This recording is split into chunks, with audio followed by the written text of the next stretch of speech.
बड़ा गजब हमारे मित्र बोल रहे हैं कि 17 महीने नीतीश कुमार के साथ रहे तो ये उपलब्धियां किनारे हैं। 20 साल इनकी सरकार रही, इनकी देन थी चरवाहा विद्यालय जो कहीं धरातल पर आपको नजर नहीं आएगा, कहीं धरातल पर चरवाहा विद्यालय नहीं आएगा, ना कोई शिक्षा। सड़कों के लिए इन लोगों का क्या स्टेटमेंट है? फर्क है, बिल्कुल रियल है। अगर रियल ही है या रील ही है जो भी ये कह रहे हैं, तो ये रील ये भी दिखा सकते थे।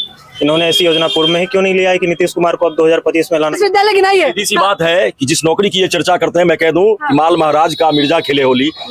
केंद्र सरकार ने सारी बातों की व्यवस्था यहाँ की और लालू जी के समय में बिहार में तत्कालीन बिहार जो बिहार और झारखंड एकीकृत था उसमें 6 विश्वविद्यालय बना है। बता दें 20 साल के कार्यकाल में भाजपा और जदयू की सरकार कितने विश्वविद्यालय क्या है? हम भी पत्रकारिता करते हैं।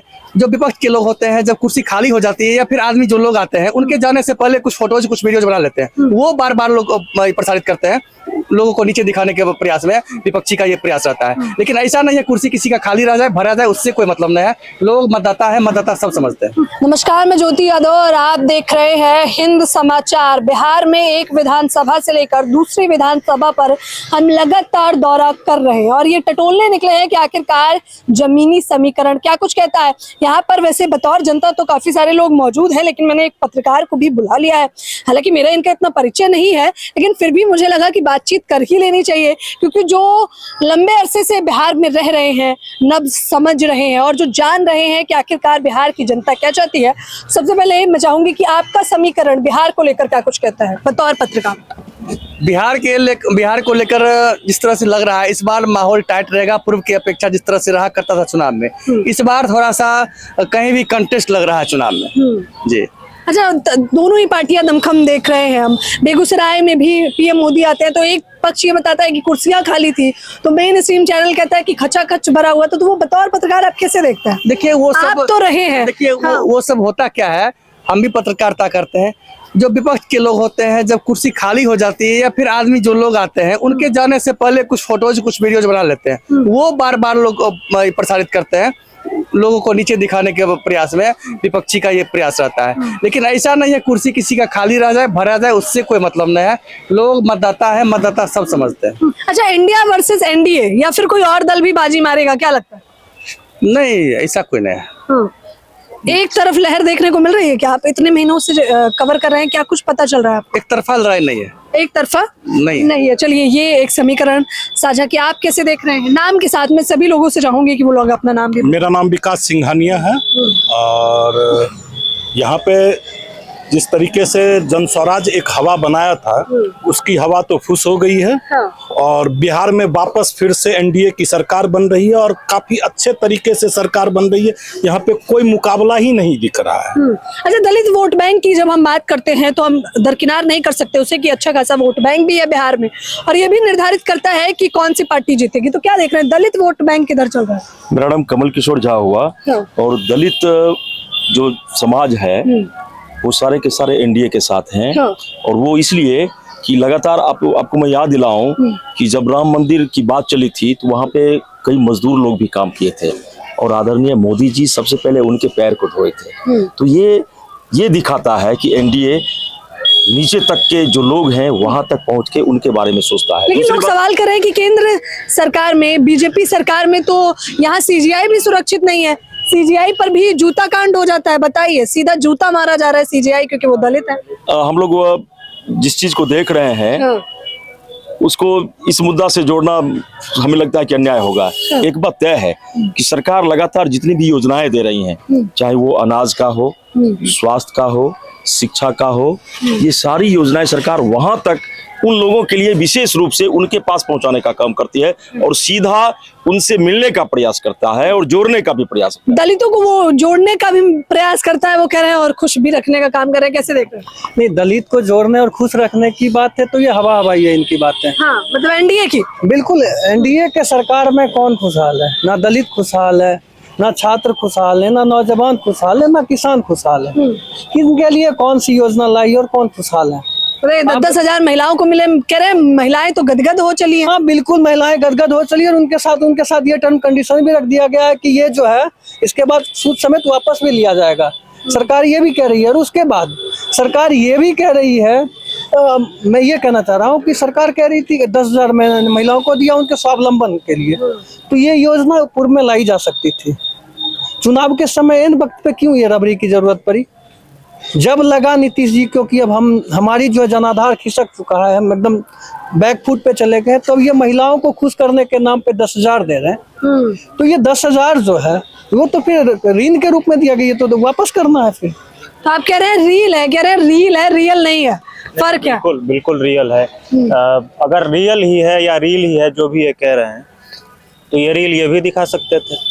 इन्होंने ऐसी योजना पूर्व में ही क्यों नहीं ले आई कि नीतीश कुमार को अब 2025 में लाना पड़ गया? बताइए। बिल्कुल इनकी तो केंद्र में भी सरकार थी, बिहार में भी सरकार थी, ये लोग पहले ही ले आते। ये लोग जो भी योजना बोल रहे हैं कि रील है, केंद्र या बिहार सरकार की, एनडीए सरकार की जो भी योजनाओं को ये रील बता रहे हैं, ये रील ये पहले ही दिखा लेते।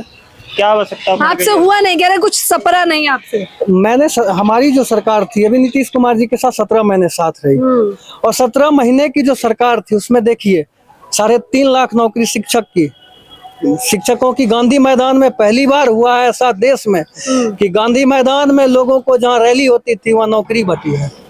हमारी ये उपलब्धि है, हमारी ये उपलब्धि है कि हमने खेल नीति बनाया, खेल विश्वविद्यालय बनाया। हमारी ये उपलब्धि है कि हमने मेडल लाओ नौकरी पाओ की योजना लाई खिलाड़ियों के लिए। हमारी बताइए कि कैसे जवाब कैसे देना? बड़ा गजब हमारे मित्र बोल रहे हैं कि 17 महीने नीतीश कुमार के साथ रहे तो ये उपलब्धियां गिना रहे हैं। 20 साल इनकी सरकार रही, इनकी देन थी चरवाहा विद्यालय। चरवाहा विद्यालय जो कहीं धरातल पर आपको नजर नहीं आएगा, कहीं धरातल पर चरवाहा विद्यालय नहीं आएगा, ना कोई शिक्षा। सड़कों के लिए इन लोगों का क्या स्टेटमेंट था? सड़कों के लिए इन लोगों का क्या स्टेटमेंट था कि सड़कें बनेंगी, दुर्घटनाएं बढ़ेंगी, लोग मरेंगे।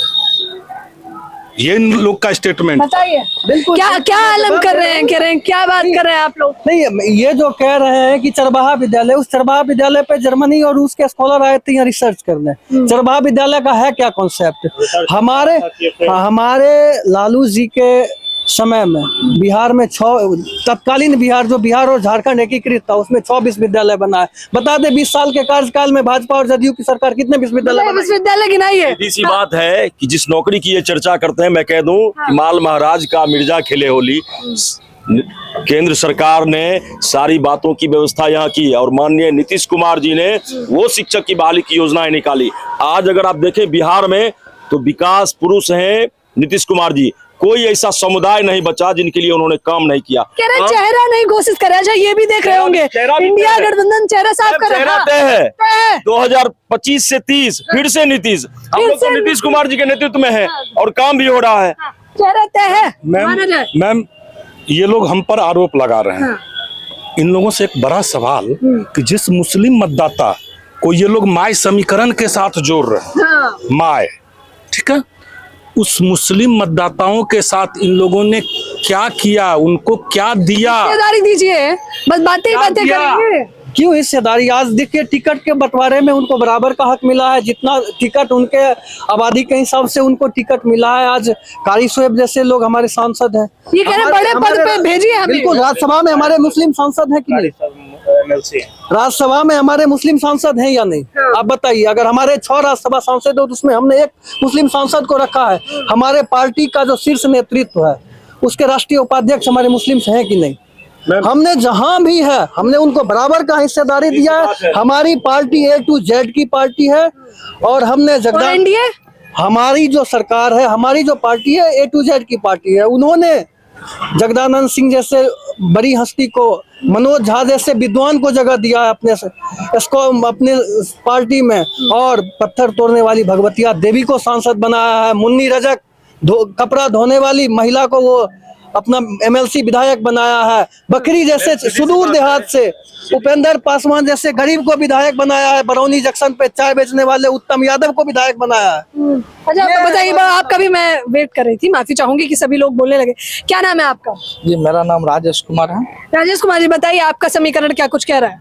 मेरा समीकरण यही कह रहा है जो 2025 फिर से नीतीश, और यहाँ एक तरफा आप जहाँ भी जाके समीकरण निकालिएगा तो आपको एनडीए ही नजर आएगा। एनडीए सबसे बड़े 2 मुद्दे बिहार में, यहाँ से शुरू करेंगे। सब आप लोगों के लिए सबसे बड़े 2 मुद्दे जो होने वाले हैं, क्या बड़ा मुद्दा? सबसे बड़ा मुद्दा? सबसे पहले मैं बात बताऊं कि ये बखरी विधानसभा है और यहाँ से लोजपा के प्रत्याशी हैं संजय कुमार पासवान और भारी मतों से वो जीतने जा रहे हैं, इसलिए कि यहाँ से विधायक रहे सूर्यकांत पासवान जी और क्षेत्र में जिस प्रकार की विकास की आशा यहाँ के लोग देख रहे थे वो नहीं मिला। दो मुद्दे पे ही रहे, दो सबसे बड़े मुद्दे बिहार के लिए। बिहार में सीधी सी बात है कि महिलाएं हम लोगों के साथ हैं, दलित पिछड़े हम लोगों के साथ हैं, सवर्ण हम लोगों के साथ हैं, अल्पसंख्यकों का भी इस बार वोट हम लोगों को मिलने जा रहा है, क्योंकि नीतीश जी ने महिलाओं के लिए जो काम की, महिलाओं की सुरक्षाओं का काम किया, महिलाओं को आगे बढ़ाने का काम किया है। आज आप देखें, हमारी बेटियां, हमारे यहाँ एक प्रथा थी कि पहली बार जब साइकिल पर चढ़ती थी तो लोग कहते थे कि अरे उसकी बेटी तो साइकिल पे चढ़ रही है।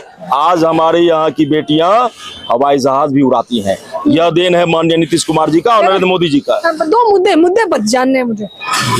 मैम, सबसे पहले तो बखरी विधानसभा, जिस विधानसभा में आप खड़े हैं, उस विधानसभा का ये एक बड़ा प्रखंड गरपुरा प्रखंड है और आप जहां खड़े हैं उसके जस्ट बगल में एक छठ घाट का व्रत है जो हम लोगों के आस्था का सबसे बड़ा प्रतीक है। आप देखें कि ये बखरी विधानसभा 2 टर्म को छोड़ दीजिए तो आज़ादी के बाद वामपंथ का यहाँ गढ़ रहा और इस गरपुरा पोखर की अगर आप दुर्दशा देखेंगे तो आपको वामपंथ का विकास स्वयं नजर आ जाएगा। अच्छा, 2 मुद्दे सबसे बड़े क्या है? सबसे बड़े मुद्दे पे रहिएगा, वोट बैंक।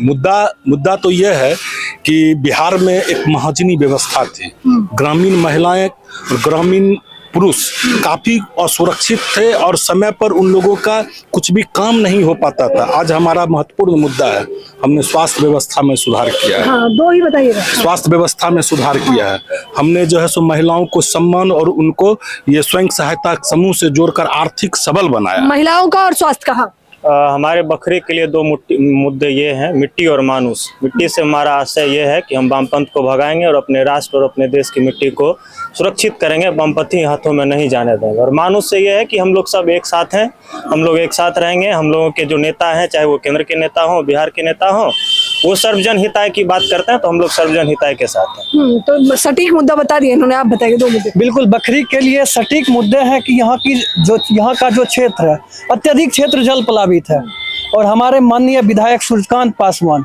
सड़क से लेकर सदन तक इसके लिए आंदोलन किए और आंदोलन प्रयासरत रहे। और मुद्दा 2 सबसे बड़ा मुद्दा, पहला मुद्दा यही है कि हमारा क्षेत्र जल प्लावित क्षेत्र है, कांवर के आसपास का क्षेत्र है।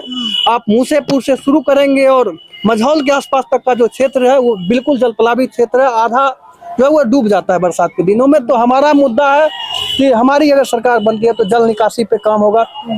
दूसरा सबसे बड़ा मुद्दा छात्रों के लिए है कि बेगूसराय को दिनकर विश्वविद्यालय की जरूरत है। बेगूसराय के छात्र समस्तीपुर, दरभंगा जाते हैं तो बेगूसराय दिनकर विश्वविद्यालय की मांग करता है और इनकी सरकार ने आज तक नहीं दे पाया। हमारी यदि सरकार बनती है तो दिनकर विश्वविद्यालय बेगूसराय में बनेगा और ये बिल्कुल हम लोग के लिए तटस्थ और बेगूसराय के लिए बहुत बड़ी। बेगूसराय में विश्वविद्यालय की मांग सीधे तौर पर की जा रही है। देखिए, जनता के बीच का समीकरण हम टटोल कर आप लोगों के लिए ला रहे हैं। हालांकि आप लोगों की क्या कुछ प्रतिक्रिया है, आप लोगों को क्या कुछ समीकरण समझ आ रहा है, आप लोग भी मुझे अपनी राय जरूर बताएं। लेकिन इस बार बिहार किसी भी अन्य चुनावों से एकदम अलग नजर आ रहा है। खैर, वो तो समय ही बताएगा, ये समय की गर्त में है कि कौन जीतेगा और कौन हारेगा। फिलहाल इस खबर के बारे में आपकी क्या प्रतिक्रिया है जरूर बताएं। कैमरामैन नावेद के साथ ज्योति यादव, हिंद समाचार।